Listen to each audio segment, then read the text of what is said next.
Aunque no es el país más rico ni el más poderoso del mundo, gracias a diversos factores, Italia es uno de los países más conocidos e incluso fue votado por una revista estadounidense como el país con mayor influencia cultural del mundo. Con algunos de los monumentos más famosos, una gastronomía increíble y algunos de los mejores artistas de todos los tiempos, es bastante común saber mucho sobre el país, incluso sin haber puesto nunca un pie en él. Probablemente tú también sepas mucho de Italia, pero ¿qué Italia conoces? ¿Esta o esta? ¿Esta o aquella? Estoy casi seguro de que conozco tu respuesta, porque normalmente la Italia que conocemos es la de ciudades como Venecia, Roma y Milán, la de los supercoches Ferrari y Lamborghini y la de los bellos paisajes. Pero hay otra Italia, mucho menos conocida y con imágenes que más parecen de países del tercer mundo. La diferencia en las imágenes es tan grande que, si se vieran de forma aislada, podrían considerarse fácilmente países diferentes, como si hubiera dos Italias. ¿Y cuáles son estas regiones con diferencias tan marcadas? ¿Cómo ha llegado el país a esta situación? ¿Y realmente tantas diferencias podrán dividir Italia en dos nuevos países?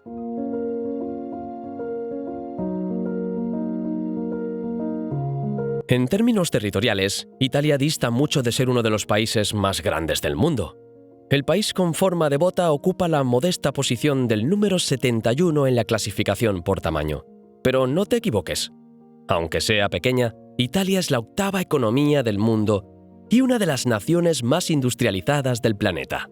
El país alberga grandes empresas como el fabricante de automóviles Fiat, el fabricante de neumáticos Pirelli, el operador de telefonía TIM y muchas otras que seguro que utilizas o has utilizado en algún momento de tu vida. Con un territorio tan pequeño y tantas empresas, parecería normal pensar que están repartidas por todo el país, pero en realidad la inmensa mayoría de ellas tienen su sede en el norte. Durante mucho tiempo, las principales empresas italianas tuvieron su sede en una región que se conoció como el Triángulo Industrial, debido a la forma geométrica que une las ciudades de Milán, Génova y Turín. Con el tiempo, las empresas se extendieron a otras ciudades y hoy las ciudades de Bolonia y Treviso forman el nuevo Triángulo Industrial junto con Milán. A pesar de estos cambios, la mayoría de las empresas italianas permanecen en el norte del país, lo que contribuye a la gran desigualdad existente entre el norte y el sur. Las ciudades más distantes de Italia están separadas por unos 1.600 kilómetros, una distancia relativamente corta que puede recorrerse fácilmente en menos de un día.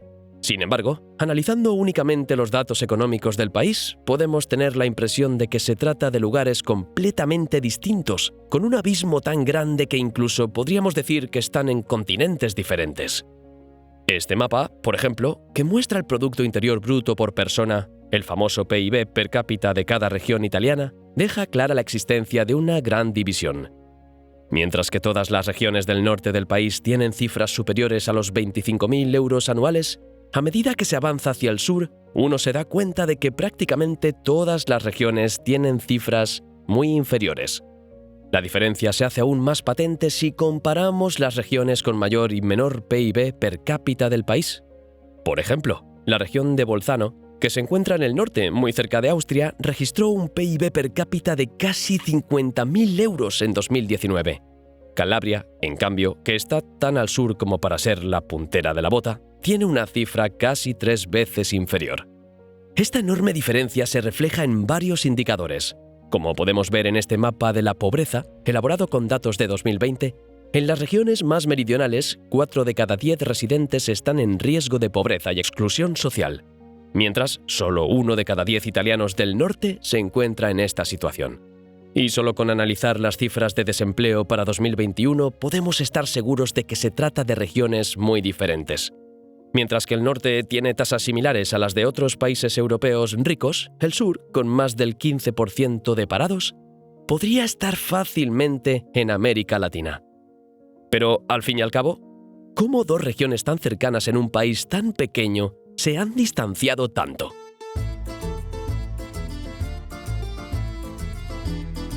La desigualdad entre el norte y el sur de Italia es antigua y también muy discutida en el país. La questione meridionale, o cuestión meridional en castellano, se debate desde hace más de un siglo. Para algunos estudiosos, los factores culturales son decisivos para esta diferencia. Quienes defienden esta idea afirman que la caída del Imperio Romano y la posterior división de Italia en varios pequeños reinos o ciudades-estado configuraron pueblos diferentes. Mientras que en el norte se formaron varios pequeños reinos que lucharon entre sí y contra los invasores, el sur pasó la mayor parte del tiempo dividido en solo 2 reinos y controlado durante mucho tiempo por reyes españoles.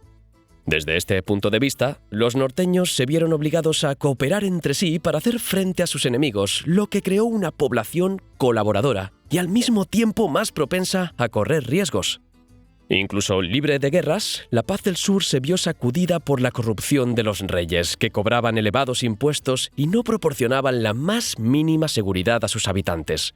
Esta situación de inseguridad favoreció el comportamiento de los sureños, que se volvieron más desconfiados o críticos con las autoridades y más cerrados de mente, inclinados a proteger a sus familias. No todo el mundo comparte esta opinión e incluso hay acusaciones de racismo en este tipo de argumentos, ya que en algunos casos, sobre todo en estudios más antiguos, se ha identificado a los sureños como menos inteligentes.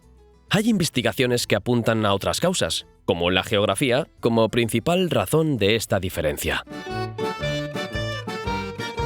Italia, tal y como la conocemos hoy, es un país nuevo. Tras siglos de división, el país se reunificó finalmente en 1861, después de que el reino de Piamonte liderara la liberación y unión de los demás reinos. Según los datos disponibles, en el momento de la unificación, la situación económica entre el norte y el sur era bastante similar. El norte tenía un Producto Interior Bruto entre un 7% y un 15% superior, pero en el sur los productos eran más baratos, por lo que todo estaba un poco más nivelado.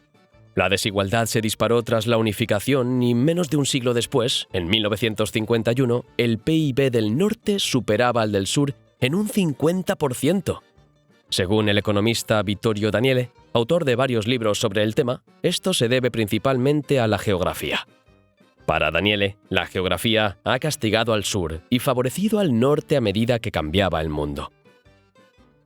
En el momento de la unificación, la sociedad aún estaba experimentando grandes cambios provocados por la revolución industrial e Italia era entonces una nación esencialmente agrícola. Cuando el país empezó a modernizarse, el norte estaba más cerca de otros países europeos, lo que garantizaba el acceso a las materias primas y a los mercados de consumo para sus productos. La geografía también beneficiaba al norte con su relieve y la cantidad de agua para generar energía con la que abastecer a las nuevas industrias. Con el aumento de la población mundial y la demanda de alimentos, el norte ha podido incrementar la agricultura, ya que cuenta con mejores tierras, grandes fuentes de agua para el riego y llanuras que ayudan a mejorar la productividad. El sur, en cambio, tiene gran parte de su territorio cubierto por la cordillera de los Apeninos, lo que dificulta la agricultura y la construcción de infraestructuras que conecten las ciudades. Mientras el norte se industrializaba, el sur seguía siendo esencialmente rural y la diferencia entre ambas regiones no hizo más que aumentar, alcanzando su punto álgido a mediados del siglo pasado. La geografía sigue siendo importante y un ejemplo es el hecho de que el norte de Italia forma parte de una región que ahora se conoce como el Plátano Azul Europeo. Esta zona, que se extiende desde Inglaterra hasta Italia pasando por Alemania, los Países Bajos y Bélgica, se considera la columna vertebral y la región de mayor poder adquisitivo de la Unión Europea. Definitivamente, la geografía ha ayudado al norte del país, pero es importante recordar que una buena gestión puede encontrar grandes oportunidades en los retos y, en medio de una crisis, hacer planes que aporten ventajas en busca del equilibrio social. Teniendo esto en cuenta, puede surgir la pregunta, pero ¿y los políticos? ¿Qué han hecho para reducir la desigualdad? En realidad, algunas decisiones políticas solo han servido para empeorar la situación, como la Batalla del Trigo, puesta en práctica por el dictador Benito Mussolini. En 1925, el líder fascista decidió que necesitaba que el país fuera autosuficiente en trigo y prohibió las importaciones del cereal. Para compensar, el gobierno obligó a plantar trigo en todo el país, imponiendo fuertes sanciones a los agricultores que no lo plantaran y no cumplieran los objetivos de producción impuestos por el Estado. La medida, a corto plazo, liberó a Italia de la dependencia del trigo extranjero, pero hundió aún más la región meridional. Debido a la prohibición de otros cultivos, hubo escasez de alimentos y, para cumplir los ambiciosos objetivos, se mecanizaron los cultivos y muchos trabajadores perdieron su empleo. La mecanización podría haber sido positiva si la región contara con industrias que absorbieran la mano de obra, pero no fue así y el desempleo se disparó. Todos estos factores, junto con la destrucción causada por la Segunda Guerra Mundial, condujeron a una desigualdad sin precedentes en 1951. Solo en el plan de recuperación de posguerra recibió la región sur atención y fondos para su desarrollo. Se creó la Casa del Mezzogiorno como organismo público para promover el desarrollo de la región. Durante las décadas de 1950 y 1960 se realizaron diversas inversiones en infraestructuras y el Estado transfirió algunas grandes industrias a la región. Los resultados iniciales fueron excelentes y en 20 años la diferencia entre las regiones se había reducido considerablemente. En 1970, por ejemplo, la diferencia de PIB entre el norte y el sur era del 35%, y algunos expertos predijeron que en 2020 las regiones estarían en pie de igualdad.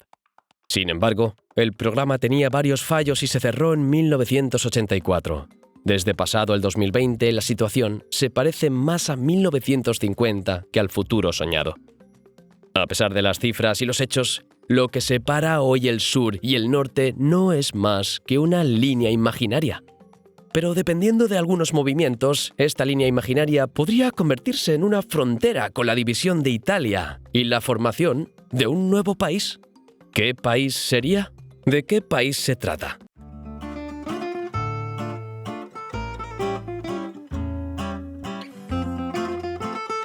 Si sabes algo de la política italiana, sabrás que allí el consenso es raro y lo ha sido desde la unificación del país.